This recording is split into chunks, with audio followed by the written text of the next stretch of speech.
relaxing morning with a couple of good friends. What more could you add to make it special? Well, I'll tell you what you can add. You can add shitloads of money, gambling, round robins, teasers. We have it all here on Brunch Betting. That's right. It's XFL Jim, Chase, Lupin Fiasco, Sessoms, and Erik, Uncle Rico Magoo, giving you the best sports plays you can find. That's right, bitches. It's Brunch Time Betting.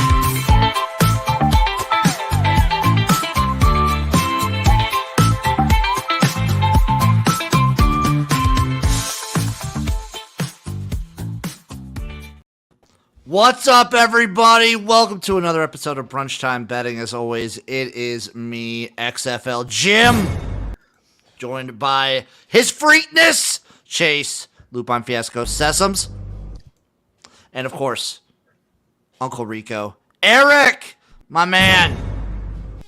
It's a spooky episode. We're feeling intense today. I was wondering what those noises were. Yeah, we're feeling intense, baby. I love it. I love it. So Erik is the one that actually brought brunch today. Really, I brought a little breakfast burrito. What kind of breakfast burrito you get? Well, it's got, some eggs, egg whites, don't judge, banana peppers, don't judge, olives, don't judge, bacon. Olives for breakfast is a wild move, but I respect it. A little guacamole in that bad boy too. Black olives or green olives? Oh, black. Mm-hmm. Black. I have black coffee for brunch. I'm that kind of. I've got some water and I had 2 cigarettes already this morning, so we're feeling pretty good today. It's a good morning. That's the breakfast at camp. So I feel like we need to start this episode of Brunch Time Betting talking about a little Scotty Scheffler, the number 1 golfer in the world right now. Chase is representing him right now on his chain. That's right. Stay up, King. When was he arrested? Yesterday morning. Like 6 a.m. Beautiful. Because I was working and I just saw the mugshot posted to Twitter, and it's a beautiful mugshot. I went instantly to the Bing AI art generator as soon as I heard the news. It started making Scotty Scheffler art. Tell me this doesn't finally amazing. Finally, we can have an open, honest discussion about police brutality, I guess is what I'll say. Look at that. The ones with the Nike swoosh put on there. Oh, great. Those are great. The ones with the teardrop tattoos, classic. Absolute classics. This is the affluent white man's time to talk about police brutality. That's right. Two tiers of justice in this country. So he was driving and allegedly drug a police officer who they had a barricade set up. Yeah, so first of all, sad news was there was a fatal accident. Yes. Right outside of Valhalla. So that's why there was increased police presence, and they were doing an investigation and everything. Scotty Scheffler tried to drive around.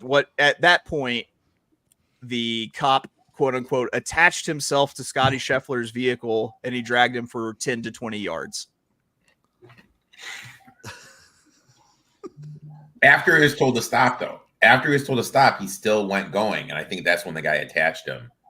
And then he went 20 yards, and he was like, oh, shit, I have a cop on me, and I stopped. From what I'm reading, that's how I comprehend it. That's kind of how I get it, too. There's the question, like, did the guy ever, like, identify himself as a cop? Did he ever say, hey, I'm a police officer? Or did he just expect Scotty Scheffler to, like, recognize that he was a cop in his, like, big rain jacket? I mean, if he's going like this to stop with like some sort of thing out in the middle of an accident, my common sense would be like, this probably isn't an ordinary Joe. I don't know if you've heard Scotty Scheffler speak, Erik. I don't know if he he's a weird guy. I think all he thinks about is golf. It's family. It's like golf and family. That's all. The only 2 things he thinks about. So it's like you with your family and the UFL. It's just right, Jim? Exactly. Except it's definitely more UFL for me, but yes. Yeah. So, like, if I was leaving a UFL game or going to a UFL game and I see some rando in a high-vis suit telling me to stop, guess what? I ain't stopping. We got places to be. Nope, you're crossing that goal line, then you're going for 3. Exactly. I think you're Dude, the funniest part of this was how shook Jeff Darlington was on SportsCenter while he was talking about this thing. Like, he was really like had the adrenaline flowing and was like had a hard time comprehending that he had just seen a golfer inconvenienced. I think what's even so here's the $1 million question. If you guys were at the store, would you recognize Scotty? No. In the store. No. He's way too regular looking, especially with that beard. He could be anybody. So I mean, like, if this guy doesn't follow golf, it's not out of the realms. Like, he had no idea who the guy was. You expect someone, though, like at some point, like while he's in the back of the car and they're like getting his name and everything, mention it, to be like, "Oh, hey, why don't we take a step back here? Let's take a step back." I think we might have the world's #1 golfer in the back of the squad car here. Like, there was an opportunity there when they were getting his name and everything. Then there's the opportunity at booking where they could be like, "Hold on, let's relax." I mean, there's two ways of looking at it. I mean, none of us know what happened, and the reality of the situation is probably a mix of what Darlington happened, the cops said happened, and Scotty said happened. It's a mixture of those three, which are making up the truth. And until a video comes out, if there's a video, we won't know the truth. But in my eyes, that we all know how sensitive the male ego can be, is like the cop being a little sensitive here because he told him to stop. And then Scheffler's like, "Fuck you, I'm the #1 player in the world. I'm just going to go through it." I don't know. The whole thing is really interesting to me. It's going to be interesting how it all plays out and what the charges end up actually being. My favorite part of this whole thing was when he comes back after this fact, comes back to golf like the next day. And then there was like edits of people playing like Many Men as he walked onto Valhalla. Just yeah. Oh no, he comes back to play golf. Scheffler. Like the 3 hours same later. day. Yeah. 3 hours later. Yeah. Him walking out to Many Men and free Scheffler, free Scotty. What about guys who already had his mugshot printed on T-shirts on the 18th hole? That's crazy impressive. That is impressive. What about him going to Darlington and just saying, "Can you help me?" When he's like, "Yeah, what do you expect Jeff Darlington to do?" "Hey guys, I know you don't know who I am, but I'm Jeff Darlington. I work for the mothership." Yeah. I'm trying to say the Kentucky governor sends their condolences, but that was to the victim. So this is a weird, wild story. I can't find the cop though. That's what I'm trying. One of the most entertaining stories about golf that we've had in a while. Since Tiger got in trouble. Yeah, since Tiger like crashed, basically, since he like got in trouble being chased by his ex-wife. Right. Oh man. Scotty, stay up, King. Stay up. This just goes to prove that if you're #1 in the world at golf, you got to have something weird going on. Otherwise, I don't know, something's off. Normal people are not good at golf. Did you guys did you see the thing going around like, "I'm gonna tell my kids," and it's a picture of someone, and this one guy said, "I'm gonna tell my kids this is Tiger and Scotty Scheffler," and it was a picture of Morgan Freeman and Tim Robbins from Shawshank Redemption. Yes. I like that. You boys ready to get into some picks? Let's do it. Chase, why don't you start us off this week? Sure. Gonna go to Pimlico where they're hosting the Preakness today. And we're going to start early in race 6 furlongs to $200,000 Chick Lang Stakes, a grade 3 on the dirt. I am win betting the 3, Patinga's Twin. If you follow Thoroughgraph figures, then Patinga's Twin is probably the best horse in this race. This one's been running at Laurel Park and popped last out in a prep for this race despite not winning. Had trouble in the trip and still managed, to put up that huge Thoroughgraph figure. From a pace perspective, this one fits. You got good Maryland connections here who have probably been pointing towards this race. So I really like Patinga's Twin 5-1. Let's make some money. I also asking, will the pick 5 pay in the Preakness? I think it likely will, especially when you have the scratch of Tuscan Sky, not Tuscan Gold, who's in the Preakness, but Tuscan Sky earlier, who I think was going to be a lot of people's singles, and makes that race a little bit more wide open. So it should be it could be a wild sequence, especially with how the turf might play being wet today. Eric, what are we rolling with today? My first play, going down to H-Town. Give me the Brewers and Astros over 8.5 runs. Brewers versus righties this year, second best batting average, most RBIs, most hits. Astros versus righties this year, fourth best average, 11th most RBIs, fifth most hits. Both teams in good form the last 7 days. Brewers, seventh best average, seventh most ribbies, 10th most hits. Astros, fourth best average, third most RBIs, most hits. Verlander revenge game against the Tigers last week. You take that out. He's kind of struggled this month. 6.75 ERA, only 12 innings, 9 runs. Wilson for the Brewers didn't look good last start. So I'm going to take the over 8.5 runs in the Brewers Astros. This was tough for me here. I'm going to the WNBA. I'm rolling Indiana Fever, New York Liberty, over 169.5. I'm just feeling points. I woke up, the cards laid at my feet this morning as I got out of bed. Something told me, bet the over in the Fever Liberty game this morning. And I'm listening to fate, boys. I'm trying to turn over. I'm listening to fate. I'm listening to my gut. Just take over 169.5 Fever in the Liberty. Chase, where are we rolling next? So can I vet for a second?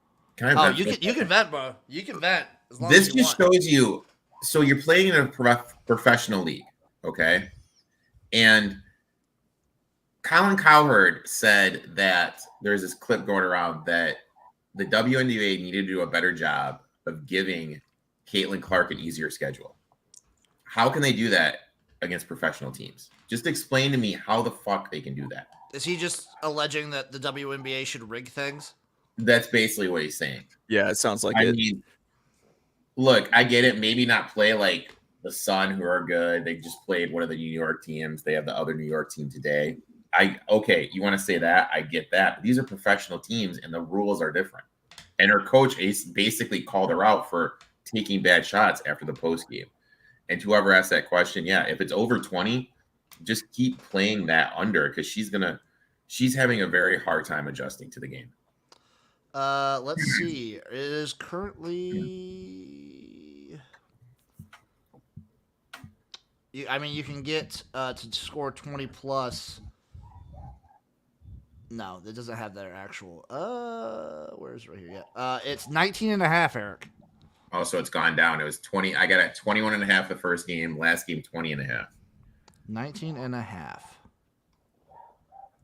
Dude, they are plus 14.5 today.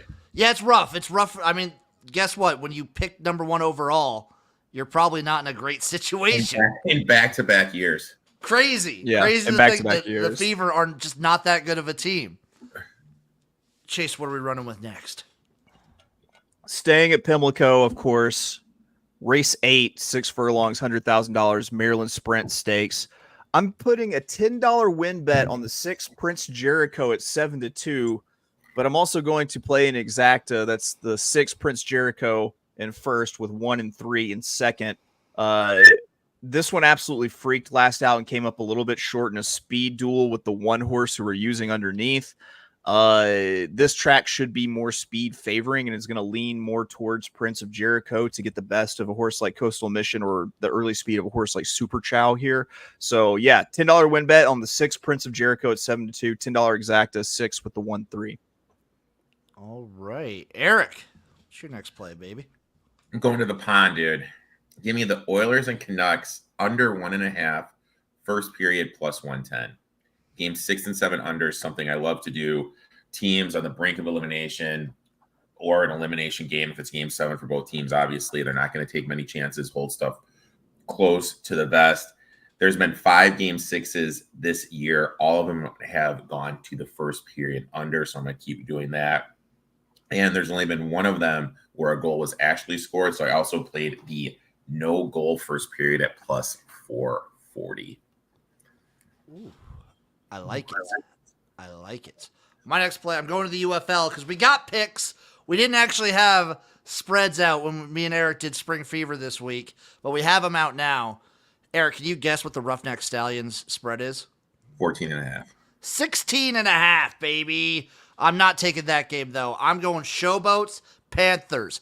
This is for all the marbles. It's not really for all the marbles. The playoffs are locked in. Both teams aren't playing for anything. But I still don't trust Danny Atley. Give me the Showboats with the weight of the world off their shoulders. I think this is going to kind of I almost did that one. I'm taking the Showboats +9. I'm doing it. I'm getting back on one more time. Give me the Showboats +9. That's me, Bobby Thomas. There's someone doing yard work, and my dog is inside because I didn't put her out before this, so she's going nuts right now. She's freaking out. Oh, dude, are we going to play our special guest presenters video today? Oh, yeah. Let me. Thank you for reminding me, Erik. I'm going to look that up while you guys are giving out some round robins and whatnot. We will be playing that later in the show. I'm taking the Showboats +9. The Panthers aren't really playing for anything anymore because not only are the playoffs locked in, no matter if they're first in the USFL division or second, the game will still be held in Birmingham. So, if you're the Panthers, why not just rest as many people as possible? Yeah. Just get everyone super healthy. You actually have a shot to take down. They're looking like a legitimately good team. They have a decent shot to take down Birmingham. So just get everyone healthy. I just played the money line too, Jimbo. +370 on the money line. I would sprinkle a little bit as well. Chase, what is your third play? Of course, it's the big race. Race 13 at Pimlico, 9.5 furlongs, $2 million Preakness stakes, a grade 1 on the dirt. No muss, no fuss. I'm going with a win bet on the 9 Imagination. Don't underestimate the power of Bob Baffert's spite. This is the last Bob Baffert horse left in the race after the favorite Muth scratched. I think this one's got a distinct pace advantage, should be able to get to the lead, set pretty soft fractions, and walk the dog on the front end, and I think takes them gate to wire here. So I'm seeing the most recent odds that are somewhere around 9-2, but I think they stay fair, somewhere around 4-1, 5-1. I like that. Erik, what's your third play? Going to the UFC. Give me Angela Hill over half a takedown at -115.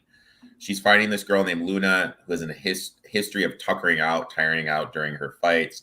Hill knowing for throwing a lot of punching volume. But with these UFC fighters, they always take jiu-jitsu training before these fights. We saw her last fight. She attempted 9, got 5 takedowns. How I see this fight playing out is with Luna's history of starting off fast. She's going to win round 1. Hill will out-volume her in round 2. Round 3 will be a little bit of a toss-up. Hill, being the veteran she is, will look to secure that takedown in the round to have the ground control. She only needs 1, so I played over half a takedown at -115. It was tough. So my next and final play, I also went to a little horse racing action because for these bigger ones, I like to get involved. And, I go by vibes entirely. So I've got a pick 5 coming in for the Preakness. Starting off in race 9, Speediness.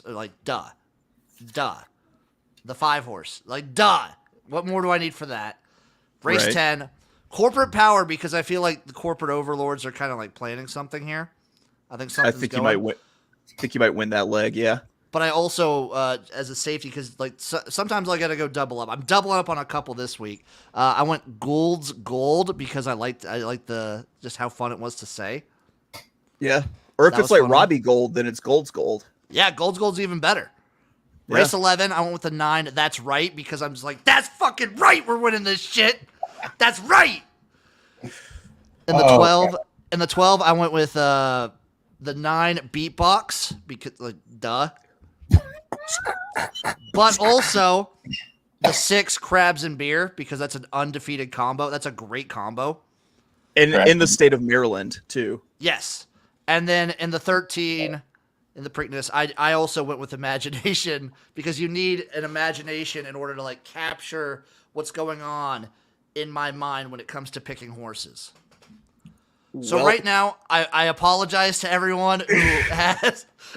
We'll see. Chase, remember, I won one leg last time for the Derby. So as long as I just win the last leg, that's all anyone has to care about.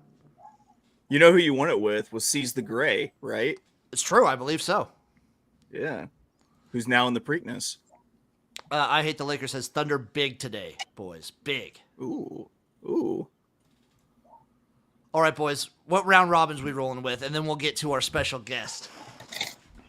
All right. My round robin. I did Thunder plus 150.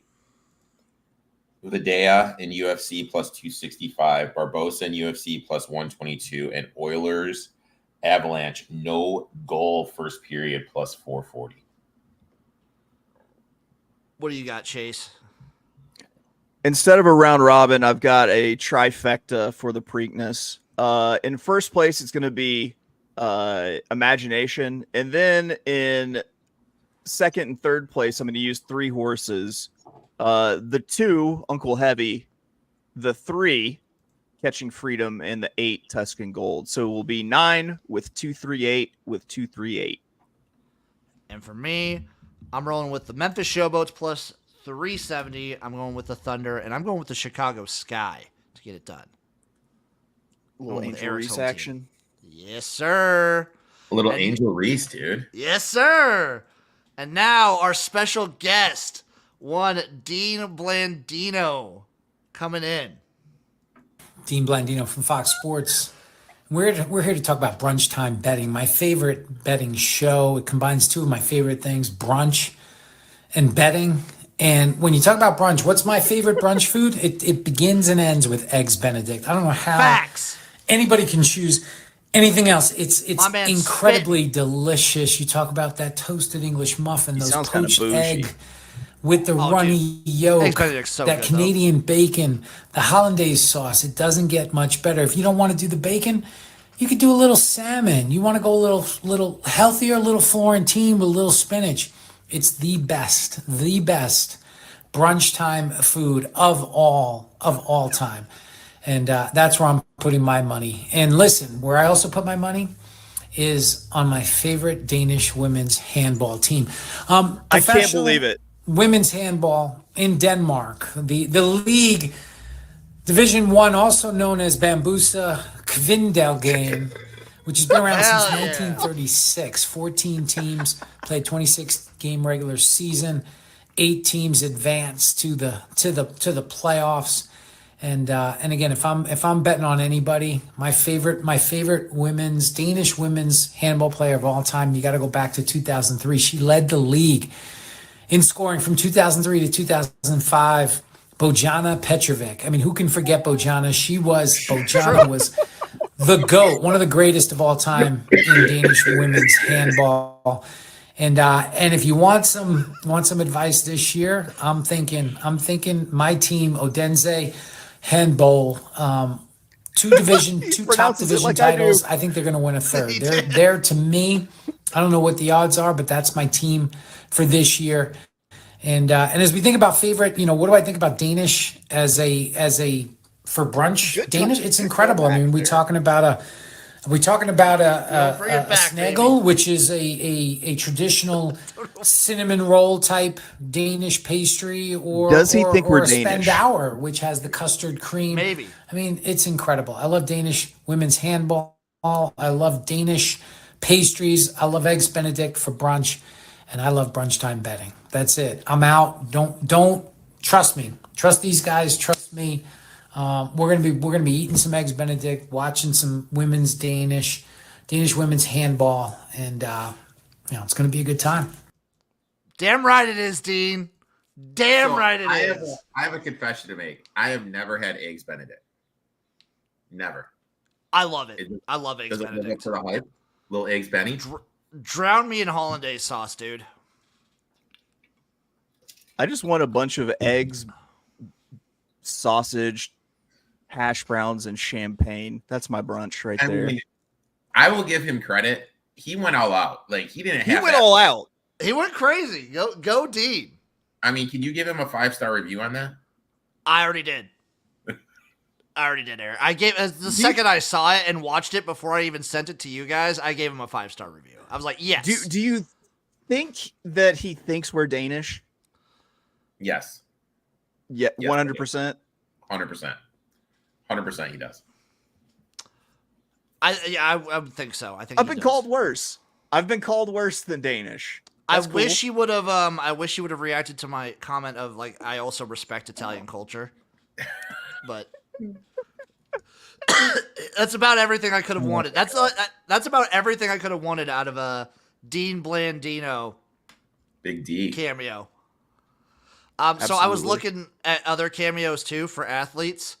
Brett Favre available, but it is $280 for Brett Favre. $280. He's got some legal bills to pay, so it makes sense. Antonio Brown $250, but damn it, that one's juicy. I really want to get Antonio Brown. I think that'd be a winner. And then the other one I saw was Jason Brown from Last Chance U, the second coach on Last Chance U, who got let go for telling a Jewish player, "I'm your Hitler now." Oh my God! Interesting dude. Did you guys ever watch that show? Yeah, I watched the first season. I watched the first 3 seasons, I think. I liked it. There's some player that was on that got sort of big. I'm trying to remember. John Franklin III. Yeah, it might be. Well, he ended up in the USFL. I think that's who. He went to Auburn. Yeah. Yeah. Well, any other takes, boys, before we get out of here? Thank you, Dean Blandino, once again. I'm also just going to probably just post that clip and be like, shout out Brunch Time Betting, shout out Dean Blandino. For sure. I think that's definitely the way to go. Eric, do you have any other takes on the Scotty Scheffler story? No. I'm good. All right, folks, that'll do it for this episode of Brunch Time Betting. Go enjoy your food. Go enjoy your bets. Let's go make some money. Love you guys. See you next time.